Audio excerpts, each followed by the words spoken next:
my YouTube channel. It's your favorite girl, Abiola.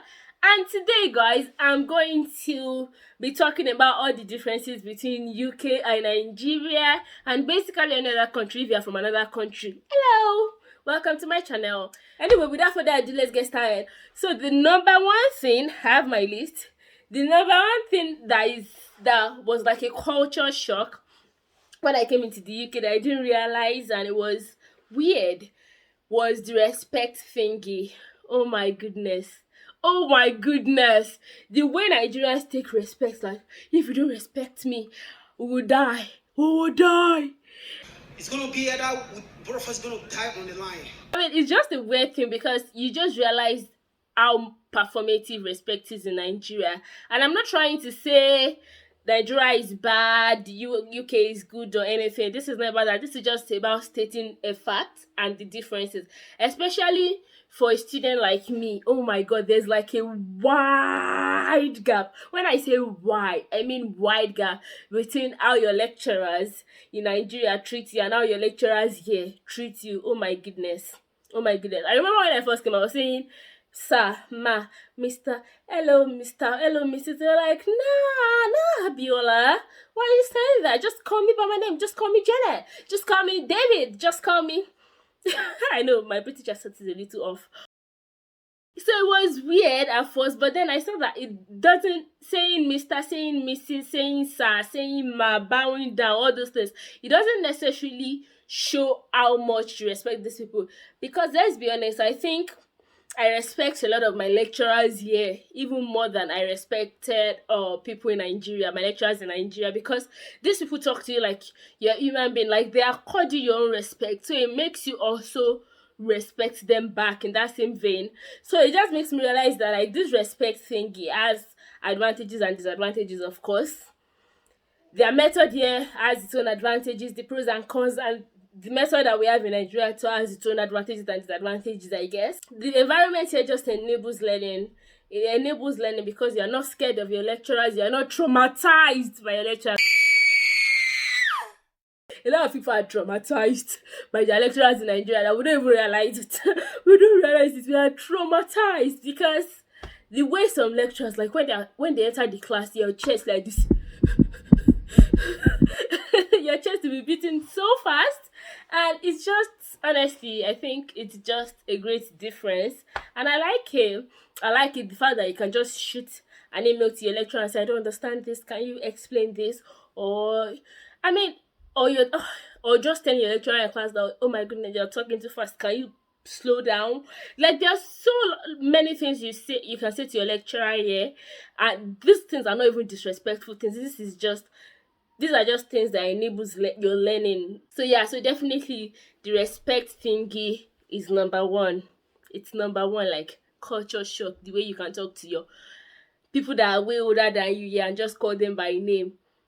Like, my supervisor is a grandma, and she insists that I call her by name. Like, my previous supervisor, she's a grandma. She's a grandmother. Look at me, young girl like me. And she said, like, they don't see a big deal in that. So yeah, number one. Number two is religion.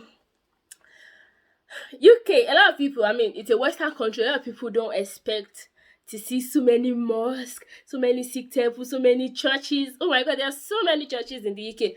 And no, of course, it depends on the areas you go to. Some areas in the UK are not as diverse as some areas, but in the really diverse areas like London, Birmingham, East Midlands, the East Midlands, the West Midlands, you see a lot of churches, you see a lot of Sikh temples. You just see the welcome religion from other people, like you can practice your own religion, which is really great. You see people on Sunday morning, they will be drumming. Nigerians will be drumming. When I go out on Sunday, sometimes they'll be drumming, they will be singing, you'll be yelling, Nigerians, well done. So many RCCG. Pause this whole thing right now. Pause this whole thing right now. Pause this whole thing. RCCG chapters in the UK. But the only other thing about religion is that, especially for Muslims, they don't recognize our Salah or our Eid and everything. They don't recognize it, so we don't get days off. So that's the one part that I didn't know coming here. I thought I was going to get public holidays on Saturday. But then imagine my surprise where school is going on as usual, work is going on as usual on those days. Like, there's no difference for you, it's not recognized. If you, for someone like me that I work, that you are feeling time sheet to say, oh, I came into work today and everything, or if I choose not to go to work on Saturday, for example, I'm not going to get paid for that day, so you're losing money for that day if you do choose not to go. So it's something very unusual to what we're used to in Nigeria, where we just get public holidays for those days. Yeah, there's no public holiday. So if you don't know, now I'm telling you so that you know. Number 3 will be honk and mad drivers on the road. Everywhere you go, there will be some exceptions, but in Nigeria, sane drivers are the exception. I'm not trying to shade Nigeria, but we know that you have to be mad to drive in Nigeria, especially in places like Lagos. If you don't mad for Lagos, especially places like Lagos, you have to be crazy, to drive. But yeah, it's so not necessary to be crazy to drive. Like, why should you be crazy? Why should you be crazy? So yeah, that's. And the honking thing, oh my goodness, in Nigeria everybody's honking. You see this one, honk. You see that one, you want to call groundnut seller, you honk. Yeah, people don't honk unnecessarily. I think it's even an offense to start honking for no reason and just pressing it. Makes no sense in a same country, to be honest. So yes, that's definitely another thing. Everywhere will be so silent. People just be driving gently and sanely. Take as a right-hand drive. So that's another difference from Nigeria. Like, if you've been driving in Nigeria, it's going to be a bit confusing for you first. It's going to be a bit confusing for you at first, but don't worry, you're going to get used to it. Everybody gets used to it later. Back to traffic and the road and driving. Apart from the sanity of it, or the fact that there's nobody honking unnecessarily, and there are speed cameras watching you so you don't overspeed, the other factor too is the police officer thingy. Oh my goodness. You know that whenever you drive in Nigeria, there's always a public official stopping you. But yeah, you can go years driving here without seeing a police stop anybody on the road, a policeman stop anybody on the road, without seeing a police officer. Let's use inclusive language. Without seeing a police officer stop anybody on the road, you can go years driving without being stopped yourself. Like, they are not looking after you. If you overspeed, the camera will capture it. The next thing you see in your house is a ticket that you oversped on this so day, and for you to pay your fine. You see, so like, it's so sane. Everything, nobody's chasing you with car. Where you, wow. Like, it's just very sane. I like the sanity of it. Or like, driving in this country could actually be cool. I mean, compared to Nigeria, it's more sane. It's more sane compared to Nigeria. So let's go on to our number 4. Our number 4 is food, Nigerian food. A lot of people ask me that, yeah, when last did you eat this one? When last did you eat this Nigerian food? Every time, man, all I eat is Nigerian meals. Because there are so many Nigerian restaurants, there's so many African stores. You can there's nothing. We eat everything. We eat snail, we eat plantain, we eat suya. There are suya spots in the UK. We see everything to buy. We eat efo, we eat ewedu, we eat okra, we eat amala, we eat everything. We eat yam. Any Nigerian thing you can think of, you find it in an African store. So nobody here is suffering. All those things like, oh, when last did you eat Nigerian meals? Oh, you must be eating burger or whatever a lot. Nah, man. Nah, mate. None of that over here. Still proudly Nigerian. Still proudly eating Nigerian meals. You know. So yeah. Anyway, yeah. So that's it. You still get Nigerian meals a lot here. Like, you're not coming here because the way people used to pack things in Nigeria, pack this as if it's not over here. It is over here. It is. So calm down. Don't worry about traveling. If that's your worry that you're not able to use Nigerian meals, there are many Nigerian meals over here. The African stores where you can buy everything, Morocco or whatever, where you can buy everything and cook for yourself. There is. So let's go to number 5. So the next one is the size. Oh my goodness. A lot of people don't know that Nigeria is actually like 4 times bigger than the UK. Like, the UK is small. So when they come here, like, why are the houses so small? Why are the houses so tiny or something? UK's houses are small. UK's houses are small. Yeah, I'm not going to get the large mansion or duplex that you guys will just waste land in Nigeria. Everything is carefully planned. So that's another thing that a lot of people also don't realize. Like, yeah, that's a major difference. The size, it's a major one. Okay, the next thing that is on my list is insult. Certain insult or things that we will count as insult, that you're already getting offended about in Nigeria. I just like, it's normal to okay, because you have to actually check yourself when you get here to make sure that you're not getting offended unnecessarily when people ask you normal questions and you're getting offended. Like, are you mad? Are you mad? Because in Nigeria, we see mad as you're saying the person is going crazy.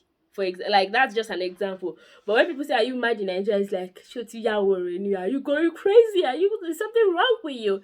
But yeah, somebody can just say, are you mad? I mean, they're just asking you if you're angry at them or something. So there are just many words, like words differences, like usage, and the way we've turned everything into Nigerian speak. There's Nigerian speak and there's normal word speak. So you have to also check things like that. Sometimes when somebody says the casual thing, they are not insulting you, they're not just being rude to you being rude to you for no reason or whatever is going on in your head at that point. It's just normal language. Just normal language. So before you react or you get offended, think about is this thing because I'm in Nigerian, or is this how this language should be used normally? So that's the next one.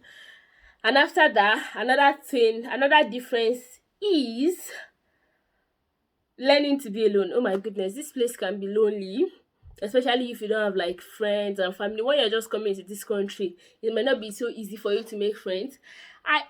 I feel like it's important to tell anybody that is back home and you're planning to come into the UK or go to any other foreign country. Learn how to be alone. A lot of people don't know how to be alone. It's like, I have friends that are going partying. They can't be alone with their thoughts. They don't have things that occupies them. They don't know how to have fun on their own.